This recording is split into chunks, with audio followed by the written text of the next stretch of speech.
Okay, back to the Swedish meatball.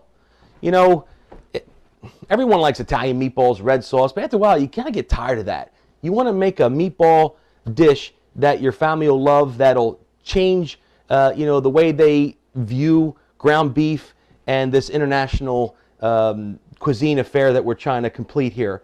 So, the Swedish meatball, it comes in 2 stages. The first is making the meatball itself. The second is the sauce. It's no different than any other culture, but it's a little complicated, but I think you could do it. There's a lot of gathering of ingredients here, and I'll go through them real quick for you. First of all, you want to have a nice selection of bread filling. You want to have some milk. You want to have some butter, all-purpose flour.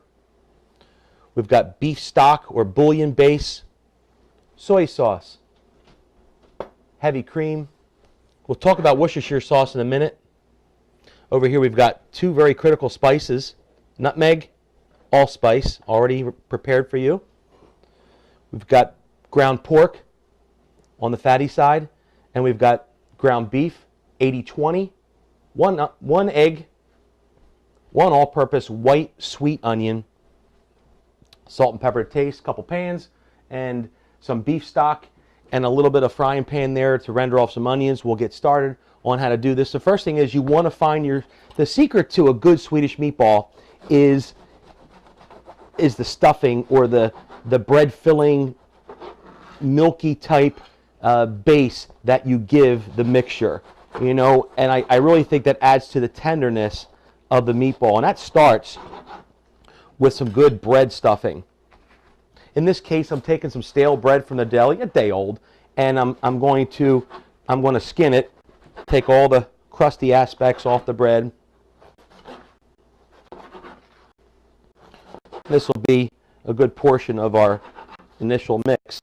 The Swedish meatball, goes back a lot of years, several hundred years. And, the Swedes, when you think of, elegant cuisine, or high-end restaurants in New York City, what have you, you don't typically think of Swedish. I think they really haven't given it a lot of notoriety, but they make some awesome dishes, as I've done some research. And this Swedish meatball dish is so popular across the world in every ethnicity that Sweden has determined that June 6th of every year is National Swedish Meatball Day, if you will. And it's their national dish. It's very coveted. There's a lot of ways to make it, but today is very traditional, maybe a slight variation. So we've got that bread, as I've shown you, and we've put it in that fashion there. You can put the rest to the side. You get the picture with that. Our next part of the episode will be that onion factor. We're going to get a basic white all-purpose. Watch your hands. White all-purpose. This probably isn't the best knife for it. I need a nice chef knife. I'll get one over here while I'm at it. I've got that kind of knife. What am I doing here? So you want little tiny fine shreds of the onion as we cross hash it a couple ways. They do a culinary style. You can cut it any way you want. No one's gonna be upset if your onions are, have a little bit of a different shape to them. So we're gonna get these onions. We're gonna caramelize them. Put them right in this hot pan over here. That's where a little bit of that butter comes in. Take a dab. In this case, it's a big dab. Right in that pan there. I was first exposed as a kid to the Swedish meatball sensation, as you were too, on the famous TV show, The Muppets.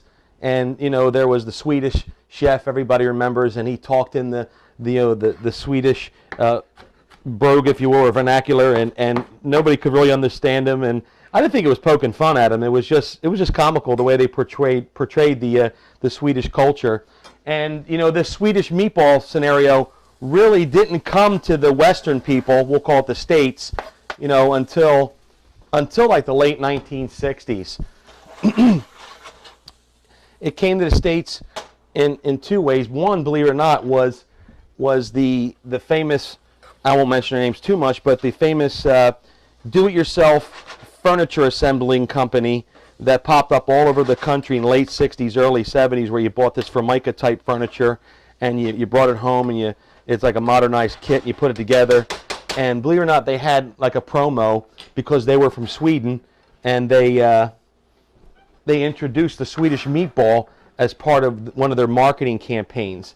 And then obviously after that, culinary giants like Julia Childs, she picked up on it and she ran with it, and before you know it, Swedish meatballs, it kind of outdid the the traditional European Italian meatball thing in America, and people were having fondue parties all over the country, and they just fell in love with this taste of this gourmet Swedish meatball. Just did this dish a couple days ago for someone in an open house. It went really well, and love this stuff. The Swedish cuisine is fairly a simple cuisine.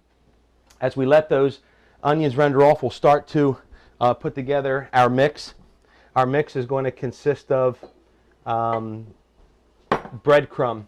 There's not a lot of measuring here, so it's kind of like by eyeball, and you'll get the idea of how this works by just experimenting. We're going to add some cream, or in this case some milk, to the breading batter or the filler to give it that mushy substance. It looks a little off in the beginning, but you say, how does all this work? Well, it does, because it's the magic of the ingredients.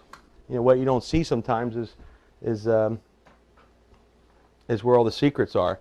So we can get a spoon and an egg, and we can mix that mushy base around a little bit, making it not a liquidy, but like a mashy type substance, almost like a slurry. So if you want to add a little bit more milk or cream to it to get it going.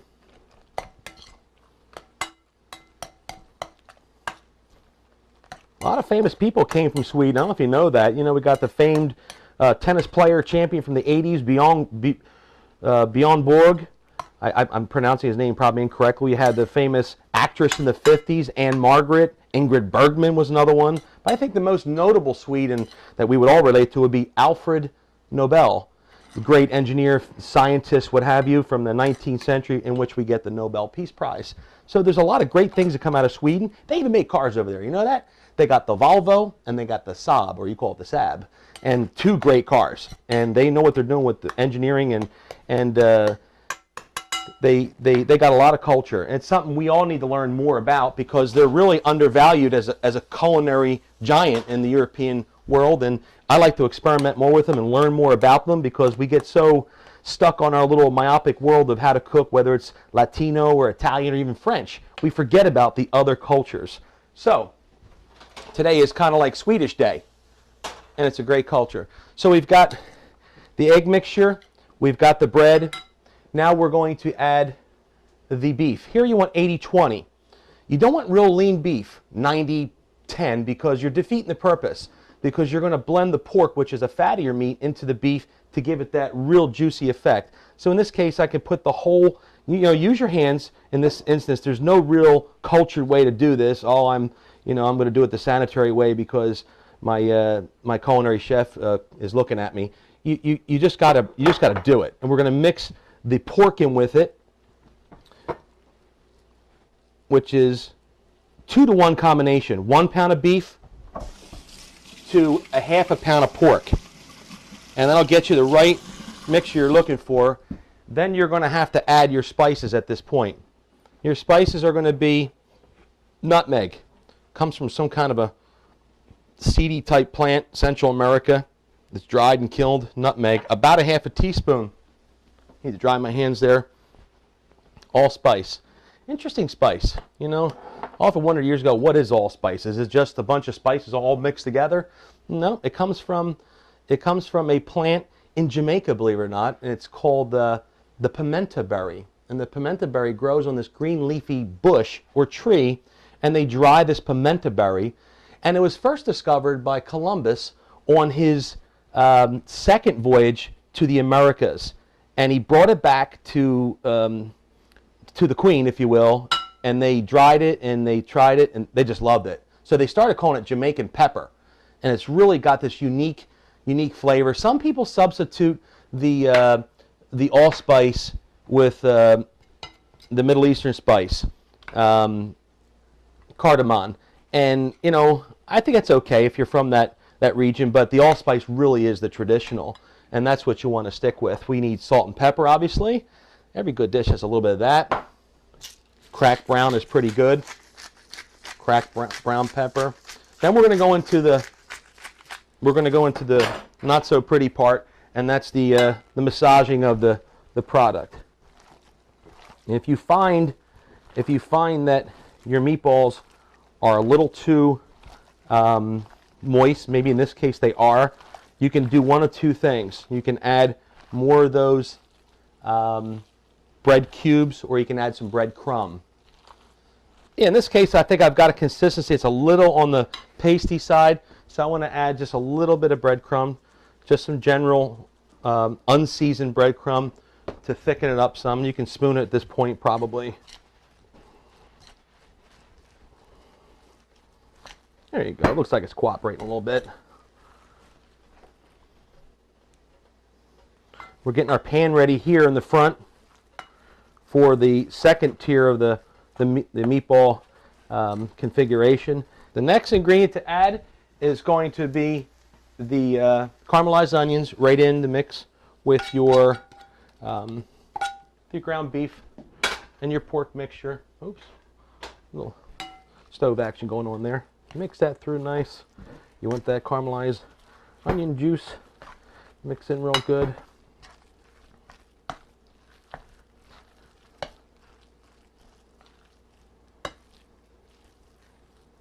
Okay, so we get some of these plates out of the way. Next effect is going to be putting them in the oven. So you want about 1 ounce on a meatball. You're going to get it. You're going to have hands that are slightly wet, and you're going to keep one hand stationary and the other hand is going to rotate like that, and you're looking for a round 1 ounce meatball effect. You know, they're going to vary in size.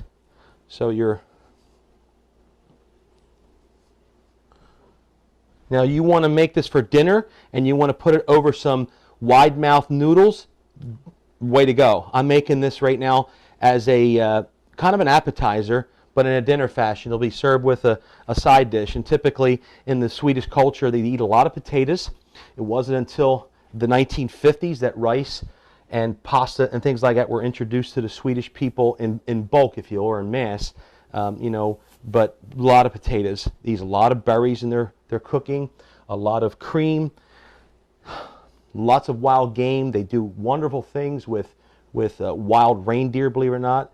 You might not be accustomed to that, but it's really a treat in Sweden to eat that. They made cinnamon buns in Sweden.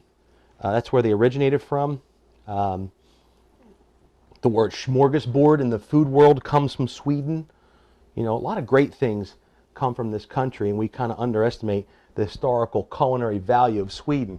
So you get the idea of how I want those meatballs to be layered into this Pyrex, if you will, and I had that going. In the interim, we're going to take that and we're going to put it in the oven. Let's assume that's full. I have one already made for you, so we'll get that visual prospect in a few minutes. Now we're working on the roux factor. We're going to get our butter.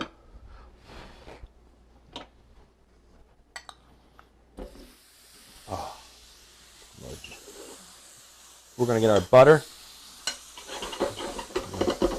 That's right if you brown it a little bit, because the gravy is brown, if you will.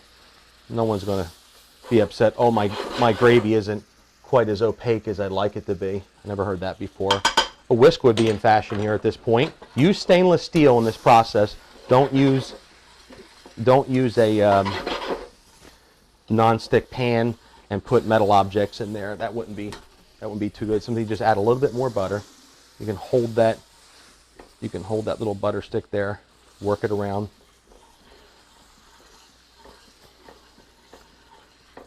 Okay, we're kind of ruining things up a little bit.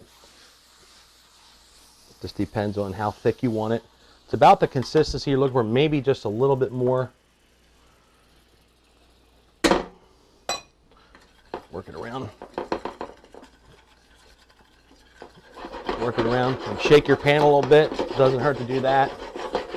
I like a brown, buttery consistency. Next thing you're going to do is add your beef stock. We've got some already prepared beef stock into the program.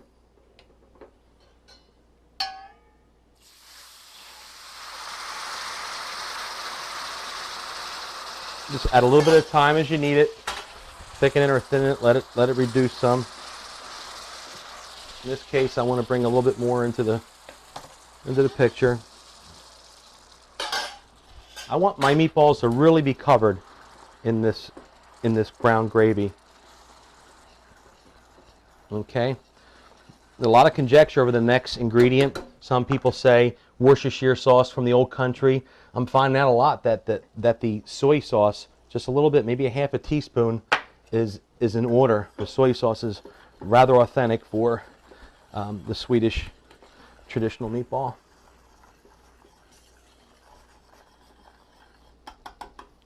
Black pepper is another nice little ingredient to there. Salt is already in that soy sauce. If it gets a little thick on you like this, you don't want ultra lumpy gravy. You do want gravy that's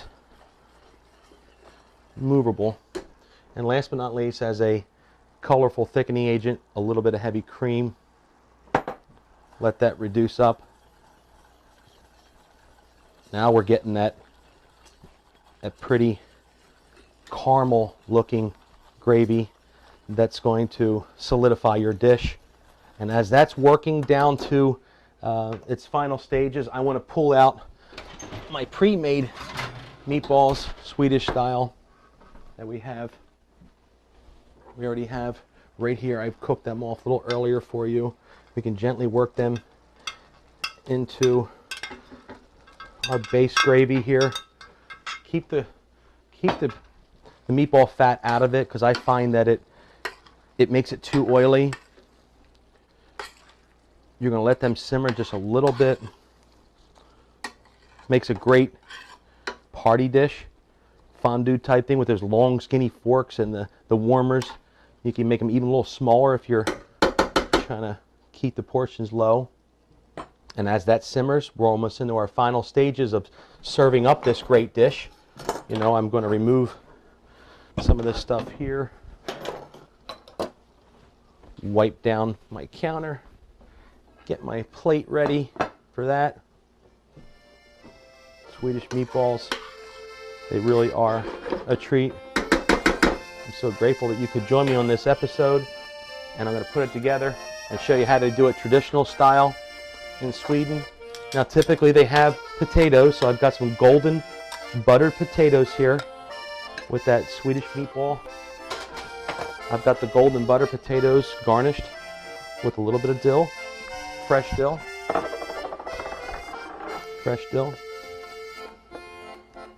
We're going to plate up Swedish meatballs.